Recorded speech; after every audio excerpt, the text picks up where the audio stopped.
Alright, YouTube, broadcasting live, or nearly so, from the Green Mountains, Sticks, Hex, and Hammer reports. I should get a studio set up or something, honestly. But we're going to go back into the Iraq situation, which is tied with the Syria situation. I did some thinking, and I thought to myself, well, why would Obama want to attack the Iraqis? After all, he's the one who got us out of there, supposedly, who's deeply anti-war, supposedly. Really more of a chicken hawk, but supposedly some great guru of the anti-war movement, which he never was. Kerry, same thing. Well, I was against the war, and then I was for it, and then I was against it again, or whatever the hell he said, and then he wanted to bomb Syria too, and Libya. One successfully, one the public rose up and said no.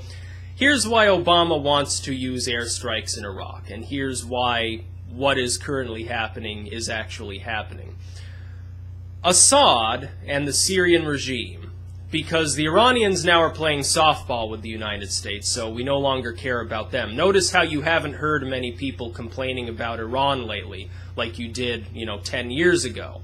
You haven't heard cries of they're about to weaponize, their bomb, because simply now people know that's not the case, because the Israelis claimed since the late 1990s that we needed to attack Iran because they were something like a year away from getting weapons-grade uranium and maybe 2 years away from having the bomb, and somehow they don't have the bomb still. They said the same thing about Assad and some of the nuclear stuff that he tried to do, which was then bombed by the Israelis.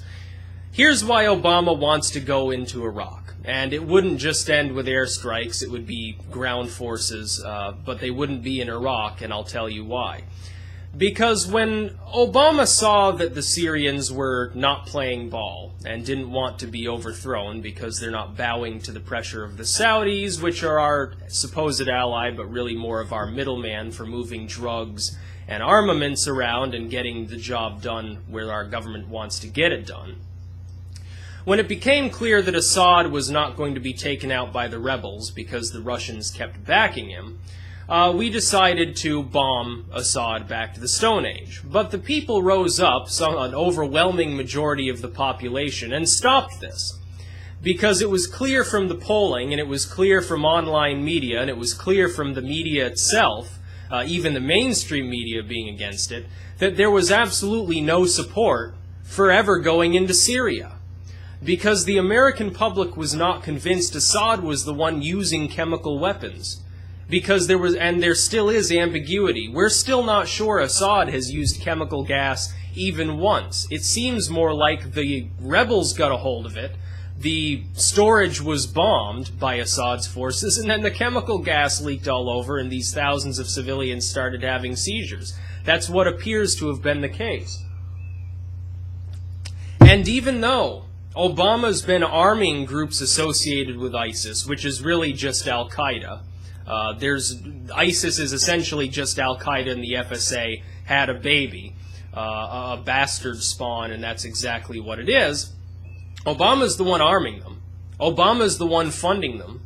Obama's giving them logistic support and giving them intel from drones and so forth. Obama's the one doing this. And they go over to Iraq now and start butchering tens of thousands of people. Well, supposedly there was great outcry when Assad was gassing his own people, supposedly. But there's no outcry as far as ISIS goes, other than Obama says, well, we need to use airstrikes. Guess who he actually wants to strike? Assad. This is simply manufacturing a means to go into Syria. And I'll tell you how Obama probably plans to do this. ISIS forces are running rampant in Iraq right now. They control like a third of the fucking country. Obama says, well, let's strike them. And the American public says, yay, we can strike them. No ground forces. It'll be okay. And we'll go over there and we'll start striking ISIS. ISIS will retreat into Syria. They've already decimated the border between the two countries and declared their own caliph state. So they'll just go back to Syria, where we're not bombing. They'll leave Iraq. They'll say, okay, we've accomplished what we wanted here anyway. They'll leave a contingency of fighters around some of the cities that they hold popular support in, and they'll abandon ship around Baghdad because they don't give a fuck. They'll go back to Syria. And then Obama will come out with his shining, gleaming face on TV, and he'll say, ISIS has moved back into Syria. We must continue, and we must bomb Syria now and enter the country to stop this madness. Because Assad's gassing his own people, and now ISIS has moved into Syria, even though ISIS were the ones that were there to begin with and have been there for years fighting Assad, and Obama was on happy terms with them.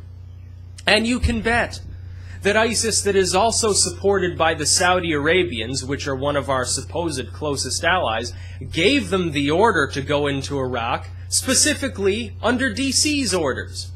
Because the idea is that as long as they're in Syria, we can't do anything about Assad because it looks like our guys are somehow winning over there.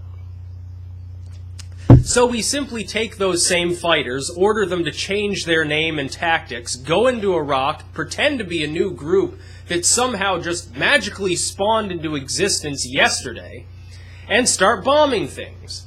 And then that allows Obama to say with a straight face that somehow we're not responsible for this, it was another spontaneous movement, just like these people at Benghazi who were calling up their bosses on phones acquired from the State Department.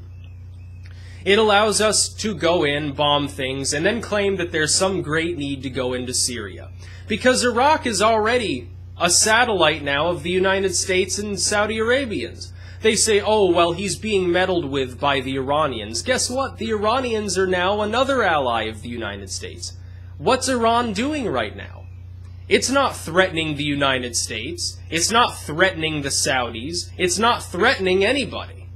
The Iranians right now have gone into Iraq to go beat up these same groups that we armed and now pretend to dislike, and is saying that they're willing to partner with the United States. It's a game changer, it really is, because it shows that the regime currently holding office in Iran at worst is neutral towards the United States and no longer cares, and at best is almost an ally now of the same Saudi Arabians that they supposedly used to hate. This is all essentially to give the Saudis more land and more power. The Saudis.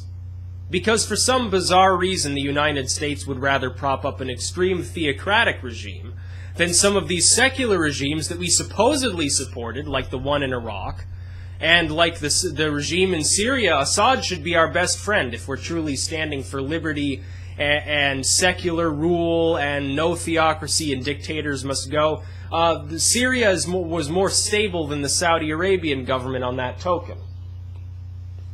But no, Obama does want to bomb Iraq. He wants to go back in and start strafing ISIS, and ISIS will shout Allah Akbar and do exactly what they were told to do by the Saudis, which is retreat into Syria.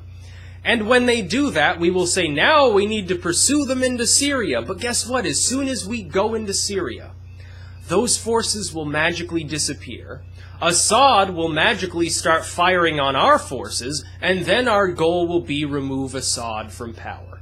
That's exactly what's going to happen. It's a little bit like what happened in Iraq. Saddam was supposedly sponsoring militants, and supposedly was a horrific dictator who gassed people on a regular basis. The only problem with that was that he was a secularist, a member of the Baathists, but a secularist, who attacked militants. So we had to manufacture evidence of some supposed connection between him and Osama, or him and Hezbollah, or him and some other group, or he's threatening the Israelis, which are used as a perennial scapegoat in this region for anyone that we happen to want to attack. And we simply said, well, now we've crossed the Rubicon. We have to go after Saddam Hussein. Then we went in to destabilize the country, propped it up, with a government of our choosing, essentially, a government that is not unfriendly to our interests, to keep them perennially unstable, specifically to do exactly what we're doing right now. I shouldn't say we, the average person in the United States, if they really thought about events with a critical mind, they would understand what's going on. They would understand that this has nothing to do with Iraq. We've already accomplished everything we supposedly set out to do there. We've already accomplished it. We're done with Iraq. Obama does not care about the Iraqi citizens. Obama does not care about Maliki. Obama doesn't care about Iran. Obama cares about going into Syria. And the only way he's going to get to do that is to play this like a game of chess, supposedly chase ISIS, out of Iraq back into Syria and then say, oh, well, now they're in Syria. We have to go bomb them there, otherwise they'll just come back.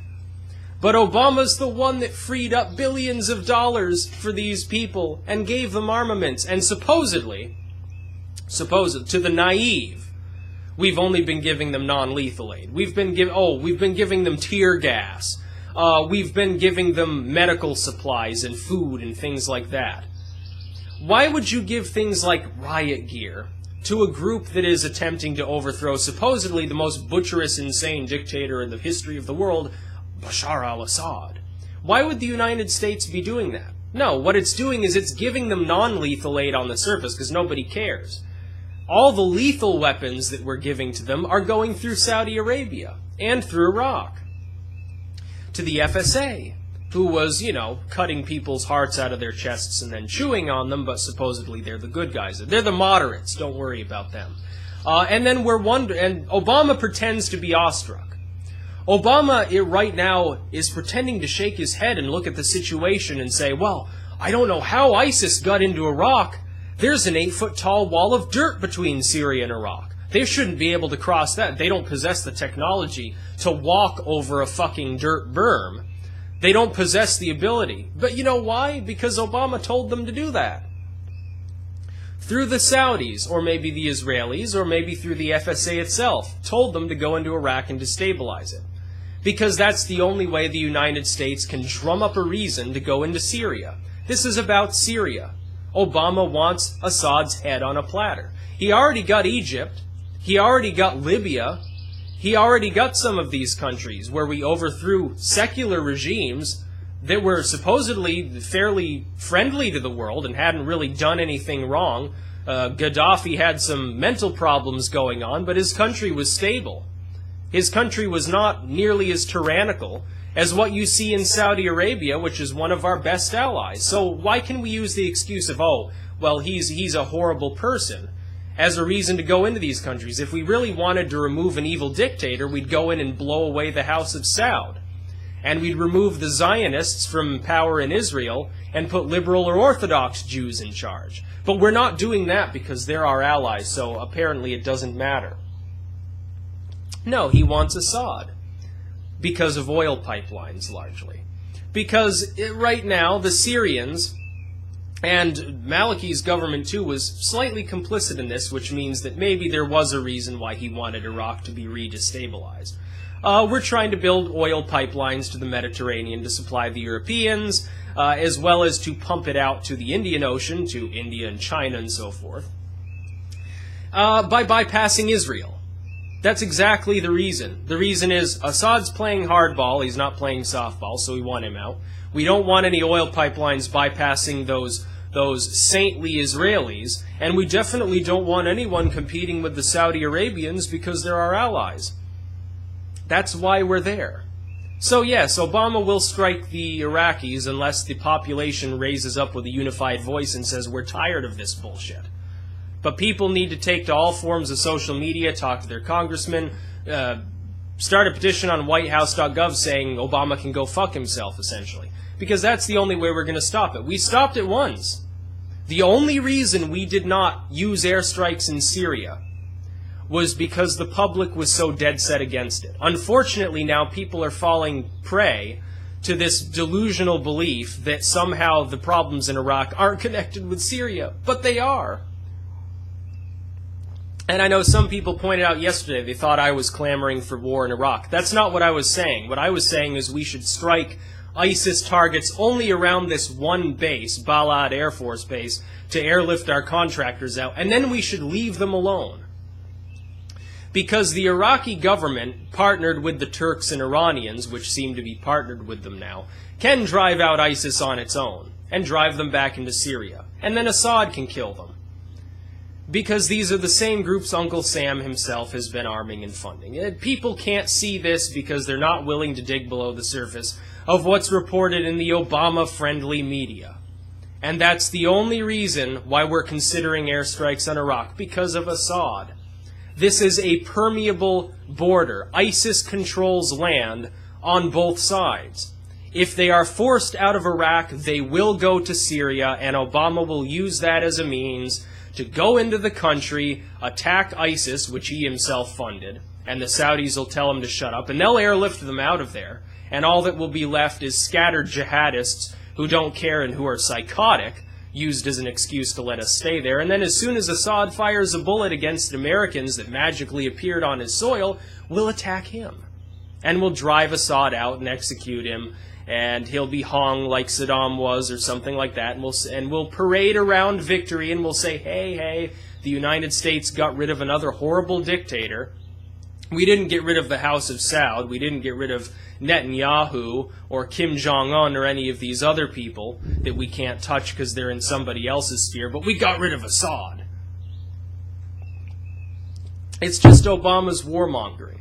The only difference between Bush's warmongering and Obama's warmongering is Obama is intelligent enough to frame it in such a way that he can actually convince people that it's a good idea. But it's not a good idea, because thousands of people will die. That's what will happen if we do anything in Syria. We should let the entire area collapse, let them build their caliph state and see how long it lasts under Sharia law, because it'll probably collapse, unless it's backed up by the Saudis, who, again, supposedly are an ally, but they're really just an authoritarian regime. It's sad, but I say no to war. I don't think there's a reason to go into Iraq. I think we should attack ISIS targets insofar as they're preventing us from airlifting our own civilians out. Leave them alone. Let them do whatever the hell they want. The area was never stable. It will never be stable. If you bombed Riyadh and Mecca and you got rid of Saudi Arabia, the area would probably be a lot better off. But of course, our government doesn't care because the Saudis